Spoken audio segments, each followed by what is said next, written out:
பண ஆசை எல்லா தீமைக்கும் வேறாயிருக்கிறது. முதல் பகுதியில் நாம் பார்த்தது பண ஆசை, முழு சுதந்திரம், கட்டுப்பாடுகள் இல்லாமல் தன் இஷ்டப்படி வாழ்வது மற்றும் தீய நட்பு ஆகியவை நம்முடைய செல்வத்தை மாத்திரம் அல்ல, நம்மையும் அழிக்கும். இது பைபிள் கூறும் சத்தியம். எல்லாவற்றையும் அவன் செலவழித்த பின்பு அந்த தேசத்திலே கொடிய பஞ்சம் உண்டாயிற்று. அப்பொழுது அவன் குறைவுபடத் தொடங்கி அந்த தேசத்து குடிகளில் ஒருவனிடத்தில் போய் ஒட்டிக்கொண்டான். அந்த குடியானவன் அவனை தன் வயல்களில் பன்றிகளை மேய்க்கும்படி அனுப்பினான். அப்பொழுது பன்றிகள் தின்கிற தவிட்டினாலே தன் வயிற்றை நிரப்ப ஆசையாயிருந்தான். ஒருவனும் அதை அவனுக்கு கொடுக்கவில்லை.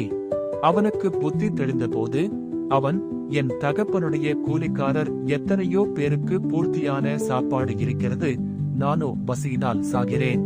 எழுந்து புறப்பட்டு தன் தகப்பனிடத்தில் வந்தான். பிரியமானவர்களே, வேதம் சொல்லுகிறது, நமக்கு பாவமில்லை என்போமானால் நம்மை நாமே வஞ்சிக்கிறவர்களாயிருப்போம். நம்முடைய பாவங்களை நாம் அறிக்கையிட்டால் பாவங்களை நமக்கு மன்னித்து எல்லா அநியாயத்தையும் நீக்கி நம்மை சுத்திகரிப்பதற்கு இயேசு கிறிஸ்து உண்மையும் நீதியும் உள்ளவராயிருக்கிறார்.